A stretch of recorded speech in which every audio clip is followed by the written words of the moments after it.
नमस्कार। चलिए आज मार्केट एनालिसिस की दुनिया में गोता लगाते हैं और एक बहुत ही खास और शक्तिशाली सिग्नल को समझते हैं। एक ऐसा सिग्नल जो एक मजबूत ट्रेंड के खत्म होने का इशारा दे सकता है।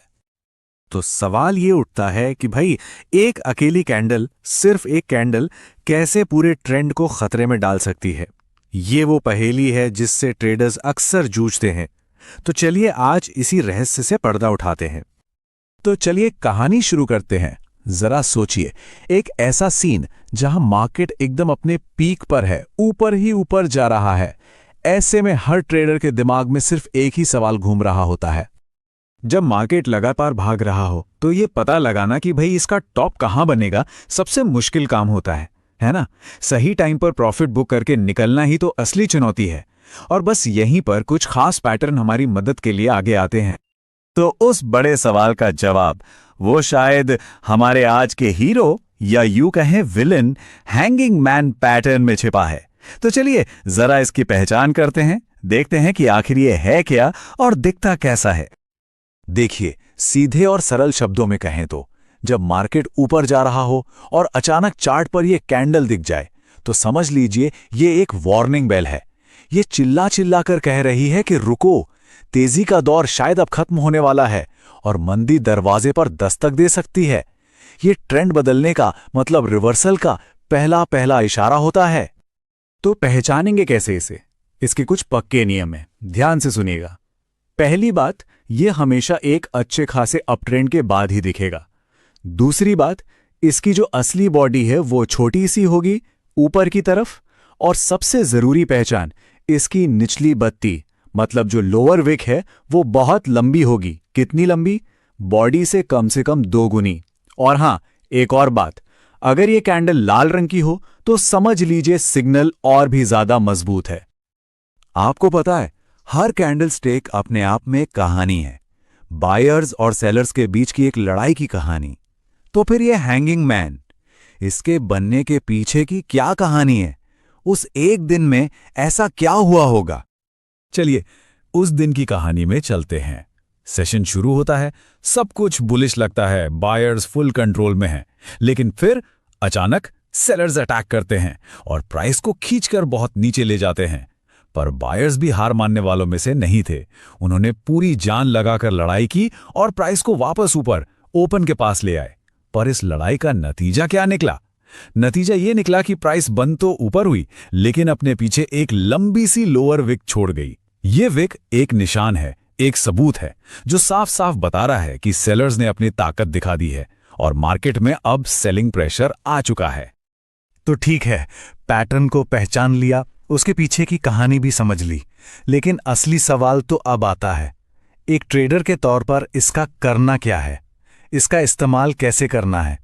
तो चलिए अब सीधे एक्शन प्लान पर आते हैं।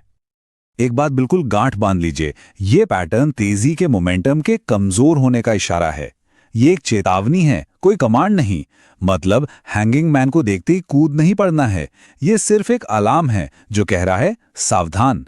एक्शन लेने से पहले हमें कंफर्मेशन का इंतजार करना ही होगा। ये सबसे जरूरी नियम है। तो एक डिसिप्लिन स्ट्रैटेजी क्या हो सकती है? देखिए, इसके 5 स्टेप्स हैं। स्टेप 1, अप ट्रेंड के टॉप पर हैंगिंग मैन को पहचानिए। स्टेप 2, और ये सबसे जरूरी है, कंफर्म कीजिए, अगली कैंडल का इंतजार कीजिए। अगर वो बेरिश बनती है, मतलब लाल, और हैंगिंग मैन के लो के नीचे क्लोज होती है, तब जाकर हमारा कंफर्मेशन पक्का होता है। स्टेप 3, फिर हैंगिंग मैन के लो के नीचे एक शॉर्ट पोजीशन बनाइए। स्टेप 4, अपने आप को प्रोटेक्ट करने के लिए हैंगिंग मैन के हाई के ऊपर एक स्टॉप लॉस लगाइए। और स्टेप 5, अपना प्रॉफिट टारगेट किसी सपोर्ट लेवल या अच्छे रिस्क रिवॉर्ड रेशो के हिसाब से सेट कीजिए। अच्छा, अब ये कंफर्मेशन और भी ज्यादा मजबूत कब माना जाएगा? सोचिए, अगर अगली कैंडल जो कंफर्म कर रही है उस दिन ट्रेडिंग वॉल्यूम भी ज्यादा हो तो ये एक बहुत बड़ा प्लस पॉइंट है। या फिर ये पूरा का पूरा पैटर्न किसी जाने माने रेजिस्टेंस लेवल के पास बन रहा हो, और अगर आरएसआई या मैकडी जैसे दूसरे इंडिकेटर्स भी कह रहे हो कि हां अब रिवर्सल आ सकता है, तब तो ये सोने पे सुहागा वाली बात हो जाती है। सिग्नल की ताकत कई गुना बढ़ जाती है। चलिए अब सारी बातों को समेटते हैं। और हां, एक बहुत जरूरी चीज और है, हैंगिंग मैन जैसा दिखने वाला एक और पैटर्न है, और अक्सर लोग कंफ्यूज हो जाते हैं। तो ये जानना बहुत जरूरी है कि इन दोनों में फर्क क्या है ताकि कोई गलती ना हो। जरा इस टेबल को देखिए, हैंगिंग मैन और हैमर, ये दोनों दिखने में बिल्कुल एक जैसे हैं, लेकिन लोकेशन, मतलब वो चार्ट पर कहां बन रहे हैं, यही सब कुछ बदल देता है।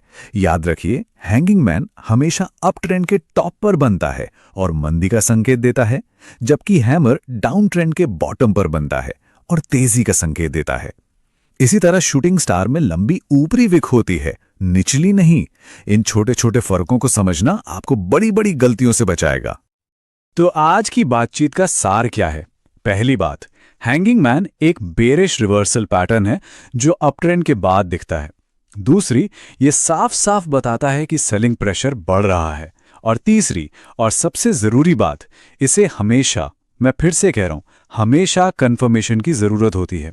अकेले इस पर कभी भरोसा नहीं करना है, दूसरे इंडिकेटर्स के साथ मिलकर ही इसकी असली ताकत सामने आती है। तो आखिर में बस यही सवाल रह जाता है, एक पावरफुल सिग्नल को एक पावरफुल कंफर्मेशन की जरूरत होती है।